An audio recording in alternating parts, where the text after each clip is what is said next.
نبی صلی اللہ علیہ وسلم کی ان سے محبت، آپ کو بہت زیادہ محبوب تھی اور اس کا اظہار آپ نے کیا بھی. محمد بن اسامہ اپنے والد سے روایت کرتے ہیں، وہ کہتے ہیں جعفر، علی اور زید بن حارثہ جمع ہوئے. جعفر نے کہا میں رسول اللہ صلی اللہ علیہ وسلم کو تم سے زیادہ محبوب ہوں. علی کہنے لگے میں تم سب سے زیادہ محبوب ہوں رسول اللہ صلی اللہ علیہ وسلم. زید کہنے لگے میں تم سب سے بڑھ کر رسول اللہ صلی اللہ علیہ وسلم کو محبوب ہوں. انہوں نے کہا چلو ہمارے ساتھ، ہم حضور صلی اللہ علیہ وسلم سے جا کے پوچھ لیتے ہیں، آپ سے فیصلہ کروا لیتے ہیں. اسامہ بن زید کہتے ہیں کہ وہ سب آئے، آپ سے اجازت طلب کی. آپ نے مجھے فرمایا جاؤ دیکھو کون ہے. میں نے کہا یہ جعفر، علی اور زید ہیں. میرے ابا جان میں انہیں کیا کہوں؟ آپ صلی اللہ علیہ وسلم نے فرمایا ان کو اندر آنے کی اجازت دے دو، اور وہ سب اندر آ گئے. ٹھیک ہے. اب آپ دیکھیے کہ اسامہ جو ہیں وہ بھی نبی صلی اللہ علیہ وسلم کو ابھی کہہ رہے ہیں. پھر انہوں نے کہا آپ کو سب سے زیادہ محبوب کون ہے؟ آپ نے فرمایا فاطمہ. اور اس کے بعد آپ نے یہ بھی بتایا کہ کون کس طرح محبوب ہے، یہ روایت پیچھے گزر چکی ہے. نبی صلی اللہ علیہ وسلم کا ان کو خصوصی عزت اور محبت سے نوازنا.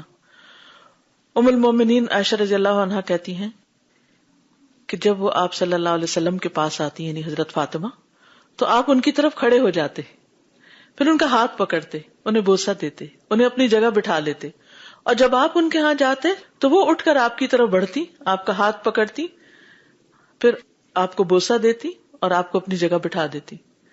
کتنا دور تھا ایک دوسرے کا گھر، اور کتنے عرصے بعد ملتے ہوں گے.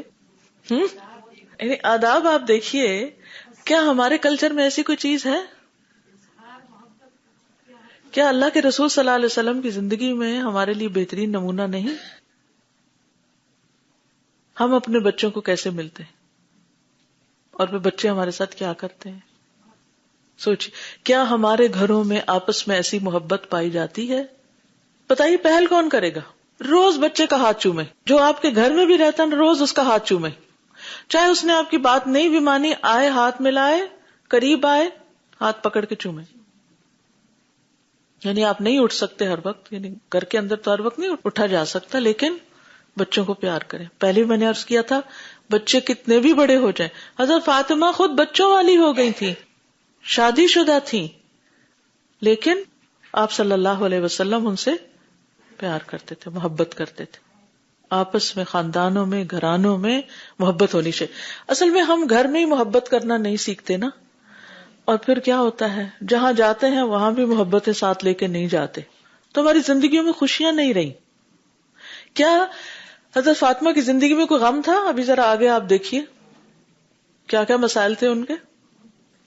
کھانے کو نہیں، کام کر کر کے تھک رہی ہیں، سارا کچھ ہو رہا ہے، لیکن اس کے باوجود محبتوں میں کمی نہیں، کیونکہ اللہ نے محبت جیسی چیز رکھی اس لیے ہے تاکہ یہ غم اور بوجھ دور ہو جایا کرے.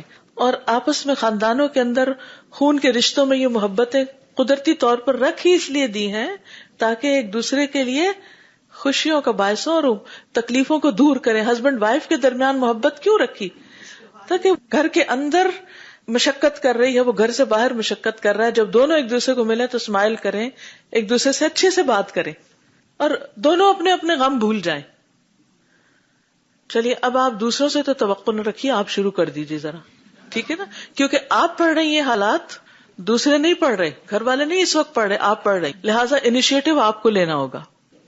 نبی صلی اللہ علیہ وسلم ان کے ہاں آتے جاتے رہتے تھے. شداد بن ابی عمار کہتے ہیں کہ میں واصلہ بن اسقا کے پاس گیا، ان کے پاس کچھ لوگ تھے، وہ حضرت علی کا تذکرہ کرنے لگے. جب وہ لوگ اٹھ کر گئے تو انہوں نے یعنی واصلہ نے مجھ سے فرمایا کیا میں تمہیں وہ بات نہ بتاؤں جو میں نے رسول اللہ صلی اللہ علیہ وسلم سے دیکھی؟ میں نے کہا کیوں نہیں؟ کہنے لگے ایک مرتبہ میں علی رضی اللہ عنہ کے بارے میں پوچھنے کے لیے فاطمہ رضی اللہ عنہ کے پاس آیا. انہوں نے بتایا کہ وہ رسول اللہ صلی اللہ علیہ وسلم کی طرف گئے ہیں، تو میں بیٹھ کر انتظار کرنے لگا. اتنی دیر میں رسول اللہ صلی اللہ علیہ وسلم تشریف لے آئے، ان کے ساتھ حضرت علی، حسن اور حسین سبھی تھے. دونوں میں سے ہر ایک یعنی حضرت حسن اور حسین دونوں ہر ایک آپ کا ہاتھ پکڑے ہوئے تھے، ایک ادھر انگلی لگی ہوئی ادھر انگلی، یہاں تک کہ نبی صلی اللہ علیہ وسلم گھر میں تشریف لائے تو آپ نے حضرت علی اور فاطمہ کو قریب بلا کر اپنے سامنے بٹھایا. حسن اور حسین دونوں کو اپنی رانوں پر بٹھا لیا، ایک کو ادھر ایک کو ادھر. پھر ان سب کو ایک چادر اڑا کر یہ آیت تلاوت فرمائی، انما یرید اللہ لیذھب عنکم الرجس اہل البیت ویطہرکم تطہیرا، اور پھر فرمایا اے اللہ یہ میرے اہل بیت ہیں اور میرے اہل بیت کا حق زیادہ ہے۔ اب ایک واقعہ یہ ملتا ہے، ایک اور غدیر خم کے موقع پر بھی آپ نے یہ بات فرمائی، تو اس سے یہ پتہ چلتا ہے کہ یہ بات آپ نے ایک سے زیادہ مرتبہ اس کا اظہار کیا، تو ایک دعا کئی بار بھی دی جا سکتی ہے، ٹھیک ہے نا۔ اسی طرح ایک اور روایت میں آتا ہے، عمران بن حسین کہتے ہیں کہ میں رسول اللہ صلی اللہ علیہ وسلم کے ہمراہ بیٹھا ہوا تھا کہ فاطمہ رحمہ اللہ آئیں اور آپ کے سامنے کھڑی ہو گئی۔ جب میں نے ان کی طرف دیکھا تو ان کے چہرے سے خون ختم ہو گیا تھا، یعنی بالکل زرد ہو رہی تھی، پیلی پڑی تھی۔ آپ نے فرمایا فاطمہ میرے قریب ہو جاؤ، وہ قریب ہو گئی، یہاں تک کہ وہ آپ کے سامنے کھڑی ہو گئی، تو آپ نے اپنا ہاتھ کھڑا کیا اور ان کے سینے پہ ہار کی جگہ فرما دی، یعنی گردن کے پاس، اور پھر انگلیوں کو کھول دیا اور فرمایا اللہم مشبع الجائعۃ ورافع الودیعۃ لا تجع فاطمہ بنت محمد، اے اللہ بھوکی کو پیٹ بھر کر کھلانے والے، کم درجہ عورت کا درجہ بلند کرنے والے، فاطمہ بنت محمد کو بھوکا نہ رکھنا، ان کی بھوک دور کر دے۔ عمران نے کہا میں نے ان کو دیکھا، ان کے چہرے پر خون آ چکا تھا اور زردی ختم ہو گئی تھی، جیسے کہ پہلے زردی غالب تھی۔ اس سے بھی بڑی اہم بات یہ پتہ چلتی ہے، آپ سوچ رہی تھی کہ حضرت عمران نے حضرت فاطمہ کو دیکھا، ہاں جب پردے کا حکم نازل نہیں ہوا تھا تو اس وقت یعنی کہ ایسا ممکن تھا۔ دوسری بات یہ ہے کہ جب ہمیں کوئی تکلیف ہوتی ہے، کوئی بیماری ہوتی ہے، ہم اپنے بچے کو دیکھتے ہیں بیمار لگ رہا ہے، آج اس کی طبیعت کچھ ٹھیک نہیں، پہلا کرنے کا کام، چلے اپنا چہرہ دیکھتے ہیں شیشے میں، آج تو میرا کچھ رنگ پھیکا سا لگ رہا ہے، چلو میک اپ کر لیتی ہوں۔ پہلا کرنے کا کام دعا، اپنے لیے بھی دعا، بچوں کے لیے بھی دعا، ساتھیوں کے لیے بھی دعا۔ وہ کہتا ہائے بیچارہ، ہاں کیا ہو گیا، یہ ہو گیا، وہ نہیں، دعا۔ بھوک لگی ہے تب بھی دعا، کچھ ہو رہا ہے فوراً کہ اللہ تعالیٰ میری یہ تکلیف دور کر دے، کہیں درد ہو گیا یا اللہ پاک میری تکلیف دور کر دے۔ بچہ کہتا ہے مجھے درد ہو گیا تو چلے بیٹھے دعا کرتے ہیں اللہ تعالیٰ سے، اللہ تعالیٰ دور کریں گے۔ یعنی سارے ہیلے اور اسباب اور سب کچھ اللہ کے ہاتھ میں، اور جب تک وہ نہ چاہے کچھ بھی نہیں ہو سکتا۔ نہ دوا فائدہ دے سکتی ہے، نہ کوئی ڈاکٹر کام آ سکتا ہے، اور اگر ڈاکٹر ہو بھی تو معلوم نہیں کہ وہ آپ کو وہ دوا دے جو آپ کو فائدہ دینے والی ہے یا الٹا نقصان دینے والی، کہ وہ بھی انسان ہے، اس سے بھی بھول ہو سکتی ہے۔ ایک نے کوئی کہانی سنی ہوگی کہ فلاں کے ڈاکٹر نے غلط دوا دے دی، اس کو ری ایکشن ہو گیا اور پھر معلوم نہیں کیا سے کیا ہوا، جان بوجھ کے اس نے نہیں کیا ہوگا لیکن انسان ہے۔ تو دعا ہر مرض کا علاج، مرض سے مراد صرف ڈیزیز نہیں، مرض سے مراد ہر مشکل۔ دیکھیے ہائی لائٹس دیکھ لیجئے کیا کیا اس وقت میں آپ کو بتا رہی، بس وہ مین پوائنٹس، کی پوائنٹس آپ نوٹ کیجئے۔ پھر اسی طرح نبی صلی اللہ علیہ وسلم ان کو کبھی نماز کے لیے بھی جگاتے تھے۔ حضرت علی کہتے ہیں کہ رسول اللہ صلی اللہ علیہ وسلم رات کے وقت میرے اور فاطمہ کے پاس تشریف لائے اور ہمیں تہجد کے لیے جگایا، پھر اپنے گھر تشریف لے گئے اور کافی دیر تک نماز پڑھتے رہے، پھر آپ نے ہماری کوئی آہٹ نہیں سنی، آپ دوبارہ تشریف لائے۔ اب دیکھیے کتنا قریب گھر تھا، گئے واپس آئے، پھر دیکھا کہ کوئی آواز نہیں آ رہی، پھر آئے، پھر آپ نے جگایا کہ دونوں کو کہ اٹھو نماز پڑھو، یعنی تہجد پڑھو۔ کہتے ہیں میں آنکھیں ملتا اٹھ کر بیٹھ گیا اور کہہ رہا تھا اللہ کی قسم بے شک ہم تو وہی نماز پڑھیں گے جو اللہ نے ہماری قسمت میں لکھی ہے، یقیناً ہماری روحیں اللہ کے ہاتھ میں ہیں، پھر اگر وہ چاہے گا کہ ہمیں اٹھائے تو وہ اٹھا دے گا۔ کہتے ہیں کہ آپ صلی اللہ علیہ وسلم اپنی ران پر ہاتھ مارتے تشریف لے گئے اس طرح اور فرما رہے تھے ہم وہی نماز پڑھیں گے جو اللہ نے ہماری قسمت میں لکھی ہے۔ حقیقت یہ کہ انسان بڑا ہی کٹ حجت ہے، بڑا ہی جھگڑالو ہے۔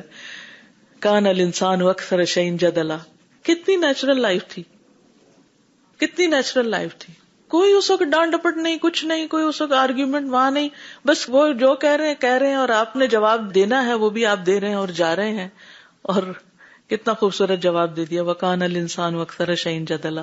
یعنی انسان اپنی غلطی ماننا نہیں چاہتا، کچھ نہ کچھ ایسی تعویل یا ایسی کوئی چیز پیش کر دیتا ہے کہ جس سے اپنے آپ کو ڈیفینڈ کر لے کہ اگر میں کوئی کام نہیں کر رہا تو بس ٹھیک ہے اللہ کی مرضی نہیں تھی۔ پھر اسی طرح یہ کہ حضرت فاطمہ رضی اللہ تعالیٰ عنہ بہت محنت مشقت کرنے والی خاتون تھی، ہائی لائٹ ہے یہ بھی، رائٹ، جنت کی عورتوں کی سردار ہیں، دیکھیے کتنا کام کرتی ہیں، تو اپنے آپ کو مظلوم نہ سمجھے. حضرت علی کہتے ہیں کہ رسول اللہ صلی اللہ علیہ وسلم نے جب فاطمہ رضی اللہ عنہا سے ان کا نکاح کیا تو ان کے ساتھ روئیں دار کپڑے، یعنی اوپر بر ہوگی یا جیسے شنیل ہوتی ہے یا کوئی اس طرح، یعنی جو کپڑے تھے ان کے اوپر روئیں تھے، پلین کپڑا نہیں تھا. چمڑے کا تکیا جس میں گھاس بھری ہوئی تھی، 2 چکیاں آٹا وغیرہ پیسنے کے لیے، مشکیزہ پانی بھرنے کے لیے، اور 2 مٹکے گھڑے جو ہوتے ہیں وہ بھی روانہ کیے. ایک دن حضرت علی نے فاطمہ رضی اللہ عنہا سے کہا، اللہ کی قسم کنویں سے پانی کھینچ کھینچ کر میرے سینے میں درد ہو گیا ہے، یعنی میں اتنی محنت کرتا ہوں، بہت مشقت ہو گئی.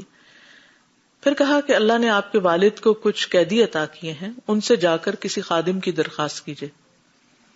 فاطمہ کہنے لگی، اللہ کی قسم چکی چلا چلا کر میرے ہاتھوں میں بھی چھالے پڑ گئے، اور یہ ان کے گھر کے کام ہے.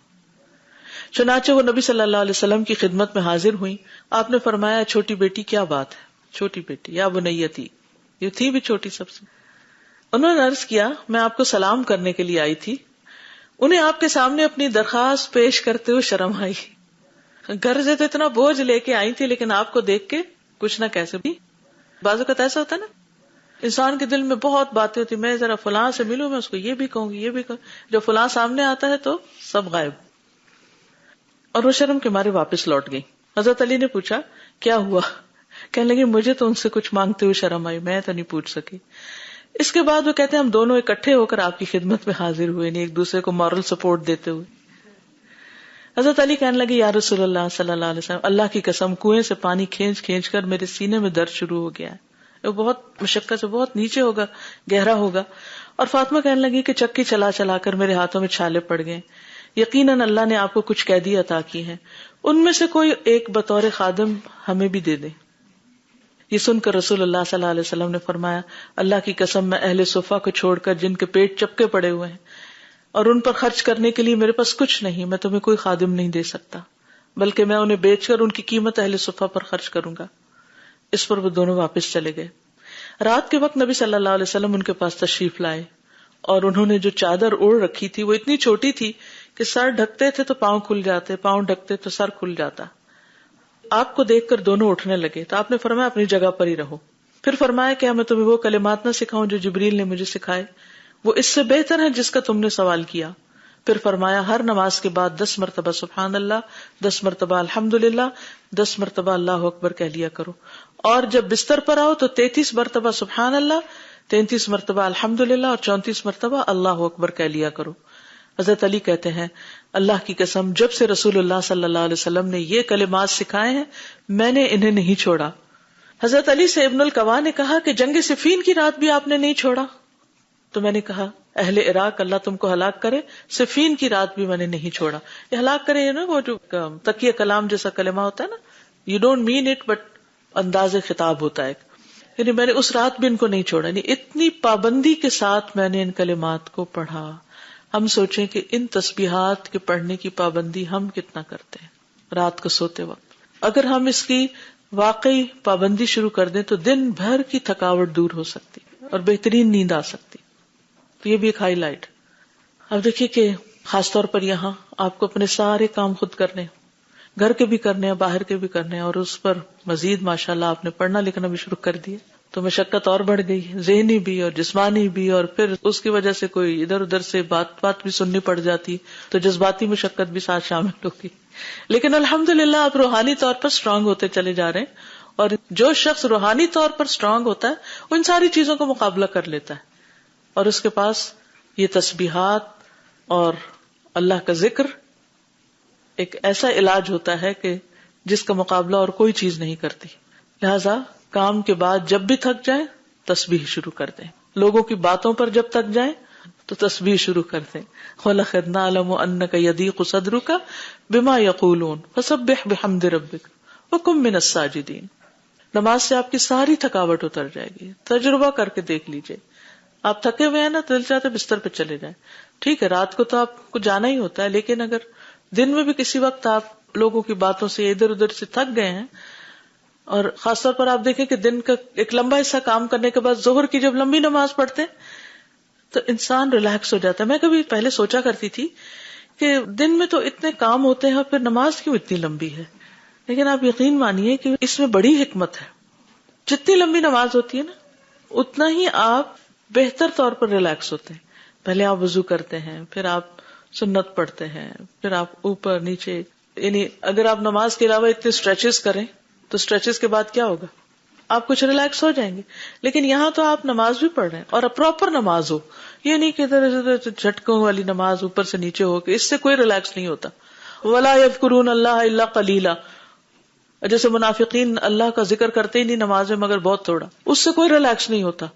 اگر آپ پراپر نماز پڑھنے والے ہیں، میں آپ کو گارنٹی دیتی ہوں کہ یہ نماز آپ کی تھکاوٹ لازماً دور کر دے گی، آپ کو بالکل فریش کر دے گی.